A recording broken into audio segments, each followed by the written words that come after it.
Bapak Ibu, saudara-saudari sekalian yang dikasihi Tuhan, umat yang terkasih yang mengikuti misa ini dari rumah secara live streaming, kita masih dalam suasana Natal. Kita merayakan pesta keluarga kudus. Orang Kristen seringkali disebut Kristiani, tapi juga tidak jarang kita disebut orang Nasrani. Kenapa kita disebut orang Nasrani? Karena kita pengikut Yesus dari Nazaret.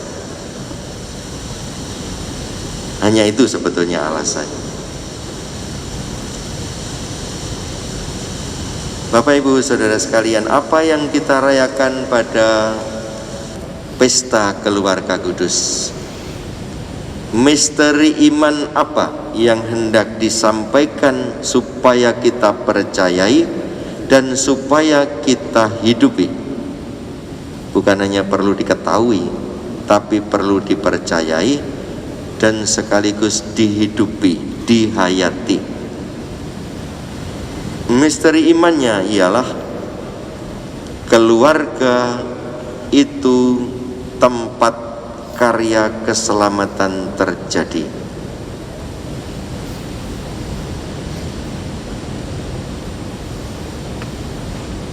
Di dalam keluarga, di mana Yesus, Yusuf dan Maria ditampilkan sebagai sosok-sosok beriman yang semuanya mengerjakan karya keselamatan, percaya akan karya keselamatan, dan memperjuangkan karya keselamatan itu dalam hidup mereka masing-masing sesuai dengan tugas perutusannya.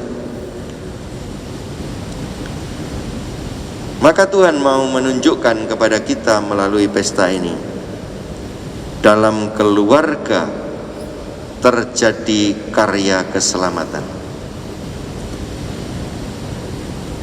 Iman akan keselamatan yang diperjuangkan yang terjadi dalam keluarga perlu untuk dipercayai, perlu untuk dihayati dan diperjuangkan. Maka boleh dikatakan misi keselamatan keluarga itulah yang hendak diminta supaya kita melihatnya sebagai bagian dari penghayatan iman. Tentu kita tahu tentang 7 sakramen, di mana salah satu sakramen ialah sakramen perkawinan.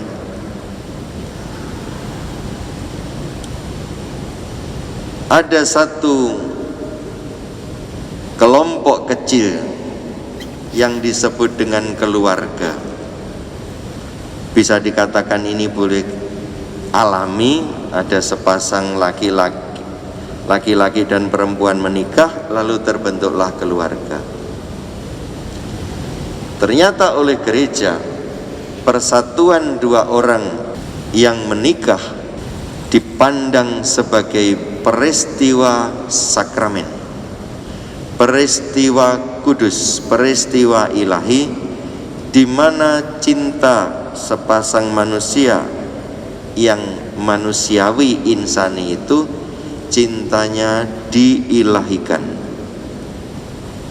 cintanya disakralkan, cintanya disakramenkan menjadi cinta ilahi. Cinta suami mempunyai daya keilahian terhadap istrinya. Cinta seorang istri mempunyai daya keilahian, pengudusan dan keselamatan bagi pasangannya.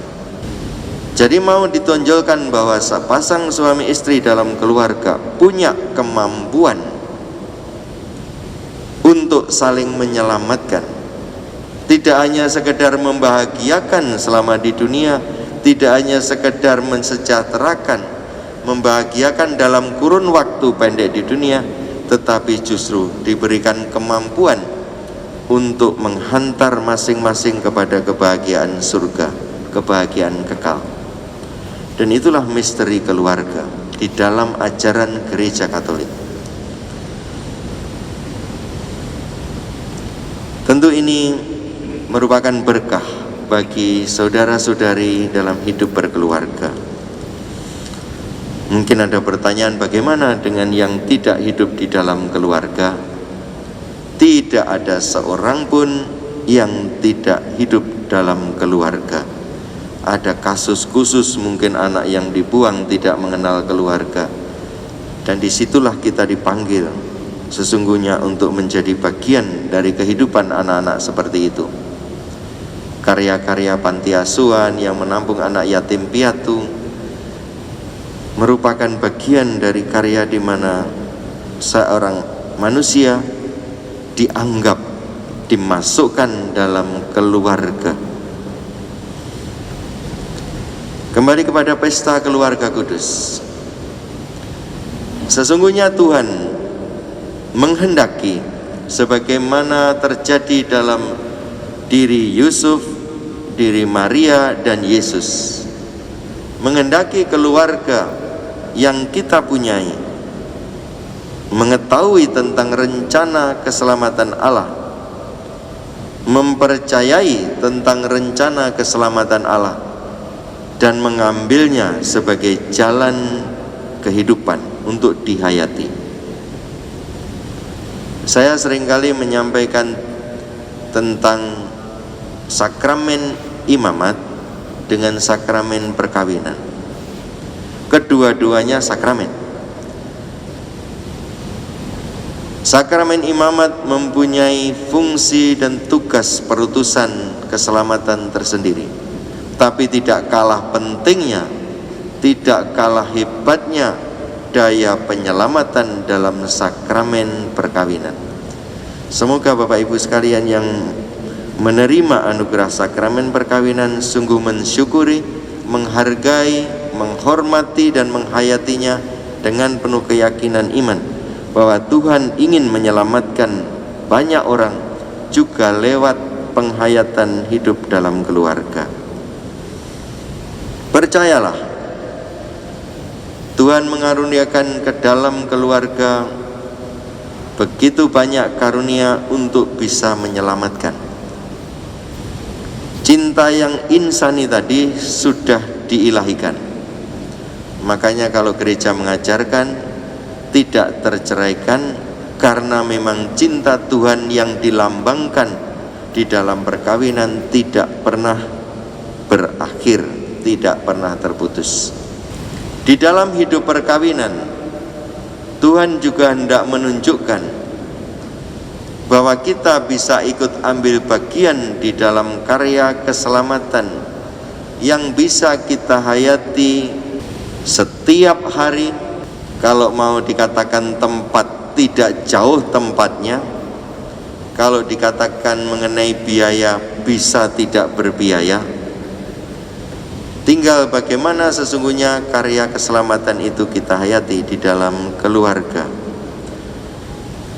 Bapak Ibu Saudara sekalian yang terkasih, apa yang paling bisa menyatukan seorang laki-laki dan seorang perempuan dalam hidup berkeluarga?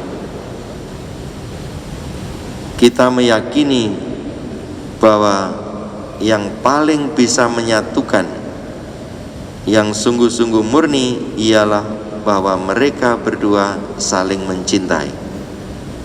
Mungkin bisa ditambahi embel-embel, mungkin karena ganteng, karena cantik, karena gelar, mungkin karena juga mungkin mempunyai masa depan yang lebih bagus, silahkan ditambahkan. Tetapi saya yakin persatuan perkawinan yang murni pasti dimulai dengan memang mereka memiliki rasa cinta itu. Dan cinta yang seperti itu perlu untuk terus dirawat, dipelihara. Karena memang itulah yang sesungguhnya oleh Tuhan disucikan, diilahikan.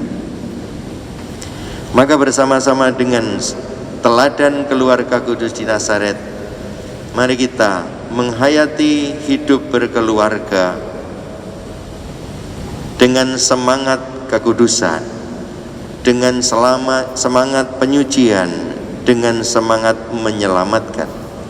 Saya yakin apabila di masing-masing pribadi dalam keluarga menghayati ini, karya keselamatan sungguh mempunyai dampak yang luar biasa. Pada saat sekarang ini pandemi, apakah memang ini situasi di mana kita harus banyak di rumah? Kadang-kadang kita akan mendengar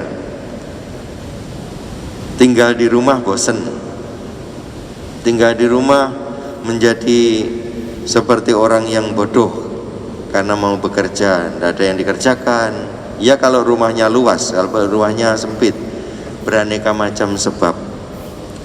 Tapi terlepas dari situasi yang sedang terjadi, inilah kesempatan juga kita merenungkan bagaimana sebetulnya keluarga kita bisa bertahan dalam situasi seperti ini. Salah satunya, saya meyakini bahwa keluarga-keluarga yang memiliki rasa cinta satu sama lain dengan anggota-anggotanya mempunyai daya tahan yang jauh lebih tinggi daripada yang mempunyai cinta yang kabur, kemudian tidak dianggap penting, diabaikan dan lain sebagainya. Biarlah karya Tuhan melalui keluarga-keluarga yang kita punya semakin besar, dan kita meneladan keluarga kudus di Nazaret. Anak-anak, mari kita persembahkan kepada Tuhan sebagaimana Yusuf dan Maria membawa anak-anak untuk dipersembahkan kepada Tuhan. Kita sendiri belum tentu bisa mengawal, mendampingi anak terus-menerus secara fisik, tetapi kita percaya bahwa karunia dan berkat Tuhan bisa kita andalkan untuk memberkati anak-anak kita dimanapun berada. Ada banyak yang bisa kita renungkan tentang keluarga dan tantangannya. Apakah orang tua masih menjadi sumber ilmu kehidupan? Mungkin dulu iya, di mana teladan orang tua, kalimat orang tua, nasihat orang tua masih bergema lebih banyak daripada yang lain. Apakah nasihat-nasihat guru turut menyertai membentuk anak-anak kita menjadi sosok-sosok yang kita kehendaki? Bisa jadi. Masih, saya kira masih kita bisa mengandalkan sekolahan sebagai tempat membentuk anak-anak kita menjadi lebih baik. Nah, sekarang ditambah dengan dunia internet, di mana anak-anak kita mungkin jauh lebih banyak bertemu dengan internet daripada dengan orang tua. Berbicara dengan orang tua mungkin lebih sedikit daripada anak-anak menggeluti dunia HP internet. Ini juga sesuatu yang nyata. Bisa jadi ada banyak hal tentang kehidupan ini yang dipengaruhi oleh dunia digital ini. Ini tantangan dalam hidup berkeluarga. Tetapi kita juga bisa menunjukkan di dalam HP bahwa ada banyak isi konten-konten tentang hidup beriman di sana. Mau membaca kitab suci di HP? Ada. Mau mendengarkan renungan-renungan di HP? Banyak. Mau membaca tentang hidup-hidup rohani? Ada banyak. Nah, sejauh mana kita mengarahkan anak-anak kita juga yang akrab dengan HP, internet untuk memasuki dunia itu dengan cara yang juga kita kehendaki tumbuh imannya. Semoga kita bisa bersama-sama dengan pesta keluarga kudus ini melihat nilai keluarga yang oleh Tuhan dikehendaki supaya keluarga ini menjadi tempat terjadinya karya keselamatan bagi kita semua. Kita syukuri keluarga kita masing-masing. Tidak seorang pun yang mungkin tidak termasuk dalam keluarga. Misalnya seperti saya tidak berkeluarga, tapi saya anak dari sebuah keluarga. Suster tidak menikah, tetapi juga anak dari sebuah keluarga. Membentuk keluarga baru yang berdasarkan iman, berdasarkan panggilan, misalnya sebagai anggota kongregasi, anggota ordo, itu juga keluarga. Kita hayati semuanya dalam semangat karya keselamatan. Kita doakan keluarga-keluarga supaya tumbuh menjadi keluarga yang baik, yang sehat. Kita juga berdoa bagi keluarga-keluarga yang mengalami banyak kesulitan, berbagai macam sebab yang terjadi. Kita doakan tetap menemukan jalan yang baik demi keselamatan seluruh anggotanya. Kita doakan mereka yang akan hidup dalam perkawinan, mau menikah, juga mempersiapkan diri dengan sebaik-baiknya sebagai seorang suami, seorang istri. Amin.